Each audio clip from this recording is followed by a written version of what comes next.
بسم اللہ الرحمن الرحیم۔ السلام علیکم اسٹوڈنٹس، معاشرتی علوم کلاس 4 لیکچر نمبر آج ہمارا 2 ہے، صفحہ نمبر 3 سے۔ سبق نمبر 1 ہم نے شروع کیا ہوا تھا پاکستان کے طبعی خدوخال، جس کے اندر ہم نے اپنے پہاڑی علاقوں کے بارے میں پڑھا تھا۔ ہم نے دیکھا تھا فرسٹ چیپٹر کے اندر کہ ہمارے کتنے طرح کے علاقے موجود ہیں، میدانی علاقے، سطح مرتفع، پہاڑی علاقے اور صحرا تھے۔ تو ہم نے سب سے پہلے اپنے پہاڑی علاقوں کو پڑھ لیا تھا۔ اب ہم اپنے سطح مرتفع کو دیکھیں گے۔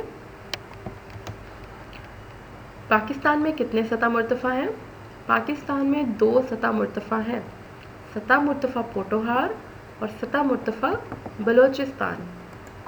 تو سطح مرتفع جو ہے وہ کچھ اس طرح کا ہوتا ہے، جس طرح کا یہ پکچر کے اندر بنا ہوا ہے کہ یہ پہاڑ، اس کے اندر جو پہاڑی سا علاقہ ہے، جو اس وجہ سے یہ تھوڑا سا اونچا ہو جاتا ہے، جو اس کے اندر اس طرح کے ٹیلے موجود ہیں۔ یہ پہاڑ نہیں ہے، یہ سیدھا ہی علاقہ ہوتا ہے، لیکن اس کے اندر جگہ جگہ پر اس قسم کے پتھریلے ٹیلے موجود ہوتے ہیں۔ اونچائی تھوڑی سی مٹی اور پتھر کی ہی بنی ہوئی ہوتی ہے یہ، اور اس طرح کا یہ علاقہ ہوتا ہے۔ سطح مرتفع بلوچستان کہاں واقع ہے؟ سطح مرتفع بلوچستان سلسلہ سلمان کیرتھر کے مغرب میں واقع ہے۔ یہ ایک طویل پتھریلا صحرا ہے۔ اس کے مغرب میں نمکین پانی کی ایک بہت بڑی جھیل ہامون مشغول ہے۔ یہ سطح مرتفع معدنی ذخائر سے مالا مال ہے۔ تو میں نے آپ کو پہلے بتایا تھا کہ سطح مرتفع خشک علاقہ ہوتا ہے۔ خشک علاقے کا مطلب ہے کہ یہاں پر پیڑ پودے نہیں موجود ہوتے، بہت زیادہ ہوتے ہیں لیکن کافی کم ہوتے ہیں، اور اس کی وجہ یہی ہے کہ اس کی زمین جو ہے اس کے اندر مٹی سے زیادہ کمی ہوتی ہے، مٹی کی، اس کے اندر پتھر زیادہ ہوتا ہے اس کی مٹی کے اندر، اور اس کے اندر ریت بہت زیادہ مکس ہوتی ہے، جس کی وجہ سے اس علاقے کے اندر جو ہے وہ پودے نہیں اگتے۔ یہ خشک علاقہ ہوتا ہے جس طرح آپ کو نظر آ رہا ہے سامنے، اور یہ کافی لمبے علاقے ہوتے ہیں، اونچے ہوتے ہیں تھوڑے سے باقی علاقوں کی وجہ سے، اپنی ٹیلوں اور اپنی چھوٹی چھوٹی سی پہاڑیوں کی وجہ سے، جن کو ہم دیکھ سکتے ہیں۔ اور یہ ہمارے پاس جو سطح مرتفع بلوچستان ہے، وہ اس کے اندر جو ہے ایک، اس کے مغرب میں ہماری ایک نمکین پانی کی بہت بڑی جھیل ہے۔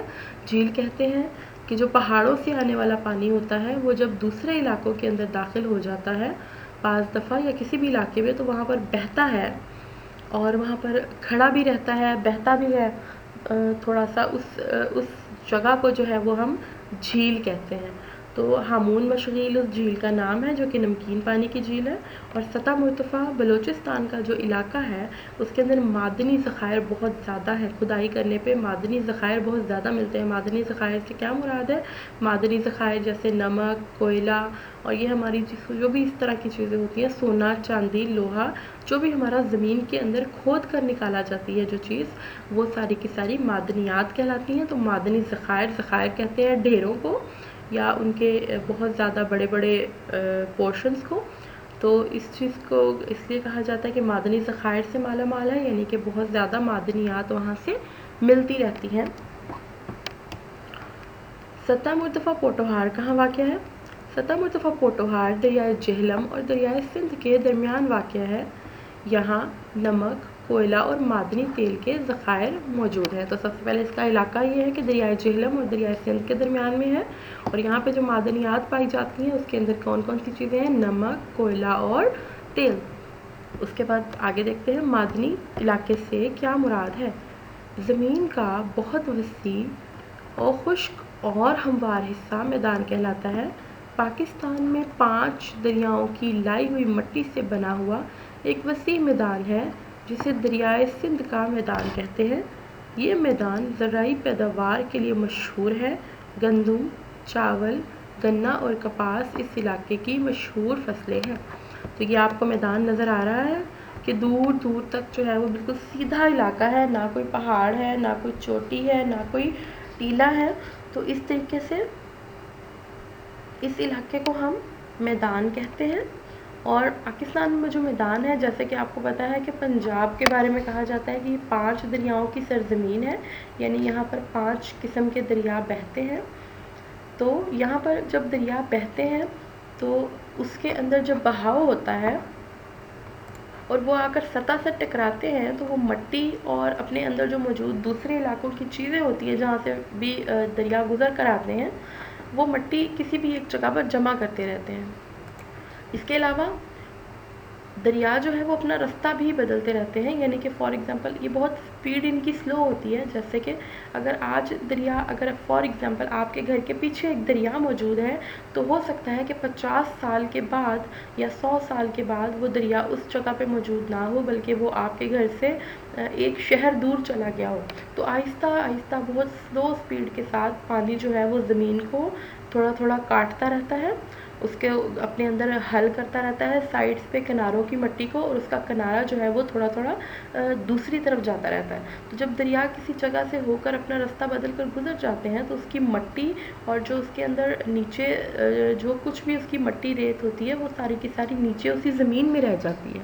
تو اس طریقے سے یہ میدان وجود میں آتے ہیں۔ جب وہ بہت صدیاں گزر جاتی ہیں تو وہاں پر وہ بڑے بڑے میدانوں کی صورت میں، سیدھے علاقوں کی صورت میں وہ جگہ ہمیں نظر آتی ہے، اور وہ مٹی بہت زیادہ زرخیز ہوتی ہے کیونکہ وہ مختلف علاقوں سے گزر کر آتی ہے، اور اس میں بہت زیادہ مقدار میں وہ چیزیں موجود ہوتی ہیں جو پودوں کو اگانے کے لیے ضروری ہوتی ہیں۔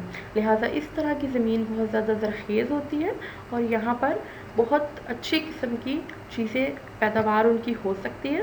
تو دریائے سندھ کے اس میدان کے بارے میں بات کی جا رہی ہے جو پنجاب کے اندر موجود ہے، کہ اس کے اندر گندم، چاول، گنا اور کپاس بہت زیادہ اچھے اگتے ہیں کیونکہ وہ وہاں پر زرخیز زمین ہے۔ صحرا کسے کہتے ہیں؟ پاکستان میں کتنے صحرا ہیں؟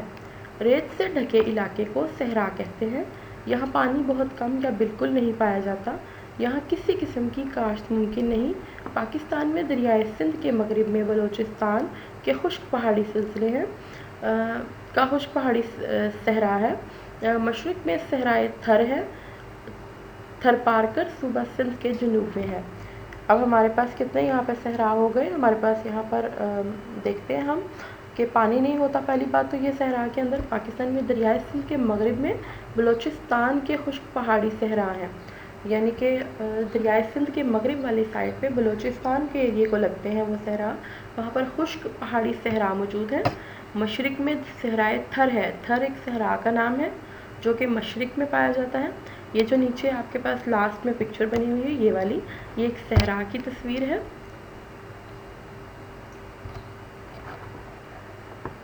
اور یہ جو صحرا کی تصویر ہے یہ صحرا کا وہ علاقہ ہے جو شروع ہوتا ہے جہاں سے، تو وہاں پر تھوڑے تھوڑے پودے ہوتے ہیں کیونکہ وہاں پہ کچھ نہ کچھ مٹی پائی جاتی ہے ریت کے اندر، اور پانی بھی کچھ نہ کچھ موجود ہوتا ہے۔ لیکن جیسے جیسے آپ صحرا کے اندر جاتے ہیں یہ زمین بالکل ریتلی ہو جاتی ہے، بالکل اس طرح کی نظر آتی ہے، اور اس میں ریت ہی ریت ہوتی ہے اور کوئی اس کے اندر پودا نہیں اگتا۔ اس کے علاوہ ہمارے پاس تھر پارکر ہے صوبہ سندھ کے جنوب میں جو واقع ہے۔ تو یہ ہمارے پاس صحرائی سلسلے ہیں۔ اس کے ساتھ ہی اسٹوڈنٹس آج کا ہمارا لیکچر کور ہو گیا ہے۔ اللہ حافظ۔